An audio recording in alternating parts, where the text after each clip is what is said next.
सोलापूर महानगरपालिकेत विशेष सुधारित मतदार यादी अर्थात एसआयआर अभियानाच्या आढावा बैठकीत बूथ लेव्हल ऑफिसर अर्थात बीएलओच्या कामकाजावर गंभीर प्रश्न उपस्थित करण्यात आले। महापौर विनायक कोंडियाल यांच्या अध्यक्षतेखाली झालेल्या बैठकीत नगरसेवक आणि विविध राजकीय पक्षांच्या प्रतिनिधींनी बीएलओ पुरेसा वेळ देत नसल्याची तक्रार केली।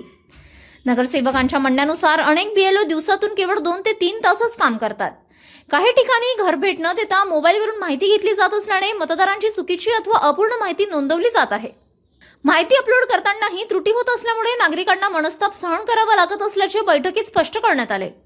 यावेळी पालिका आयुक्त डॉक्टर सचिन ओंबासे, उपमहापौर ज्ञानेश्वरी देवकर, स्थायी समिती सभापती रंजिता चाकोते, अतिरिक्त आयुक्त संदीप कारंजे आणि उपायुक्त गिरीश पंडित उपस्थित होते।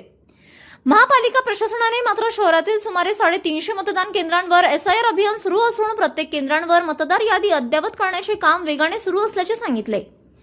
मध्य व दक्षिण मतदारसंघात अतिरिक्त मनुष्यबळ नियुक्त करण्यात आले असून आशा सेविका, एमपीडब्ल्यू आणि अन्य कर्मचाऱ्यांचीही मदत घेतली जात आहे। बैठकीत उर्वरित काम अचूक आणि वेळेत पूर्ण करण्याच्या सूचना देण्यात आल्या।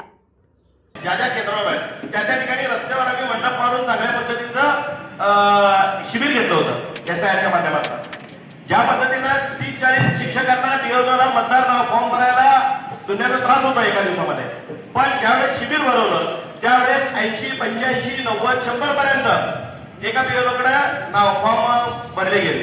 म्हणजे माझी रिक्वेस्ट दिले महानगरपालिका मतदान, जिल्हा परिषद मतदान, आमदारकीचे मतदान, खासदारकीचे मतदान लोकांमध्ये ह्याबद्दल अवेअरनेस नाही। आणखी लोकांना म्हणजे कसं द्याल असं विचारतात शिक्षक आमच्याकडे येतात। आम्ही खूप हेल्पलाईन काढले।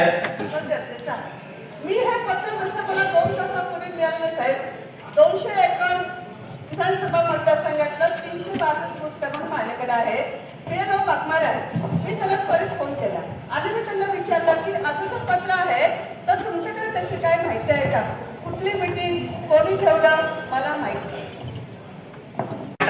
सर त्यांच्या मार्फत मतदार ते मतदार नोंदणी अधिकारी आहे।